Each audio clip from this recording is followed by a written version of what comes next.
हम स्टार्ट करते हैं सुपर कीवर्ड। अगर जिसने दिस कीवर्ड कर लिया है ना तो उसको सुपर इजी तरीन सिचुएशन है। मतलब सुपर का सेम वही काम है जो दिस का काम है। सुपर ने अब सुपर का बस यही काम है कि ये पेरेंट के लिए काम कर रहा है और दिस का काम है कि ये चाइल्ड के लिए काम कर रहा है। जब भी हम इनहेरिटेंस यूज़ कर रहे हैं तब हमारे साथ ये सिचुएशन होती है कि अगर हमारे पास क्लास ए है, एक्सटेंड्स करिए बी को, एक्सटेंड्स बी, ये ए वाली जो पहले आती है ये होती है चाइल्ड क्लास और ये बी होती है इसकी पेरेंट क्लास। अब ये जो दिस है ना ये रेफ़र करता है object of the child class और सुपर रेफ़र करता है पेरेंट क्लास को। अब इसके एग्जांपल क्या है कि अब जो सुपर कीवर्ड है ना इसके 3 यूजेज हैं। ये use to refer the immediate parent class, ये इमीडिएट जो फॉरेन ही पेरेंट क्लास जो होती है ना हमारी पेरेंट क्लास उसकी इंस्टेंस वेरिएबल को कॉल करता है और उसी के पेरेंट क्लास के मेथड्स को भी कॉल करता है और पेरेंट क्लास के कंस्ट्रक्टर्स को भी। अब ये सबसे पहले वाला देखते हैं कि हम लोग ये इमीडिएट पेरेंट क्लास को कैसे कॉल करता है उसके इंस्टेंस वेरिएबल को। अब फॉर एग्जांपल मेरे पास ये है क्लास ए और इसमें int A is equal to 10। Class B extend करिए ए को। अब चाइल्ड क्लास कौन सी है, बी वाली, और ए वाली है parent class. Int A is equal 20, void show int A. अब मैंने इसमें क्या किया कि SOP मतलब system dot out dot print super A किसको जाएगा, हमारी पेरेंट क्लास के अंदर हमारा ए की क्या वैल्यू थी 10, ए की वैल्यू थी 10, इसने ए की वैल्यू 10 प्रिंट करा दी और SOP मतलब system dot out dot print this dot A. अब ये किसके पास जाएगा 20, ये करंट क्लास के पास जाएगा। और अगर हम लोग सिर्फ लिख दें SOP A क्या होगा, जो हमने यहाँ पर अब मैंने ऑब्जेक्ट क्रिएट किया OB1 डॉट शो, जो मैंने इसको वैल्यू दी ना वो इसने यहाँ पे वैल्यू यहाँ पर गई, ये वैल्यू यहाँ पर गई और ये थी 30, उसने यहाँ पर आके इसको 30 शो करा दिया।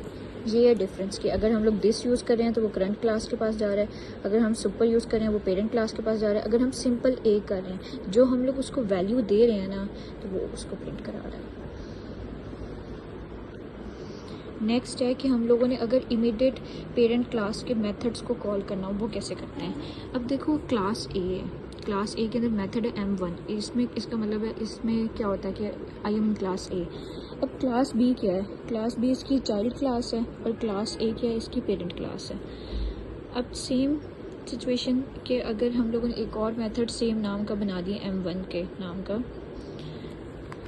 और एक और मेथड क्रिएट किया वॉइड शो M1, जब हम M1 ऐसे लिखेंगे ना तो ये जाएगा इसके पास क्योंकि ये करंट क्लास को शो कर रहा है कि I am in class B and current class method. अगर मैं लिखती हूँ इसके साथ सुपर डॉट M1 तो ये जाएगा इसके पास और इसमें लिखेगा आई एम इन क्लास ए।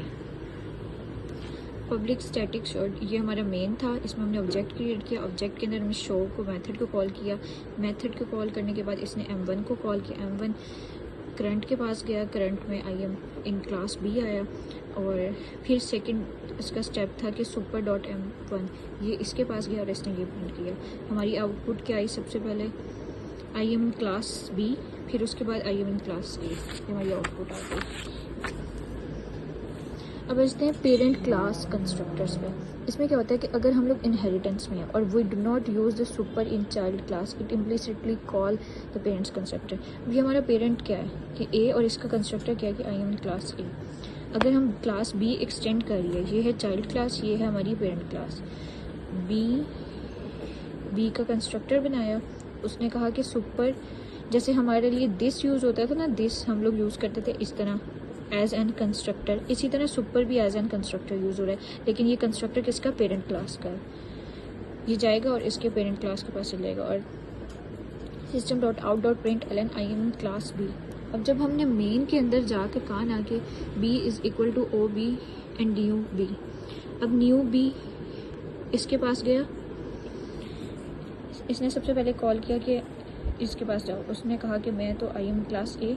अब फिर वो वापस आया, वापस आने के बाद उसने दोबारा ये प्रिंट कराया आई एम क्लास बी, ये हमारा प्रिंट हो गया।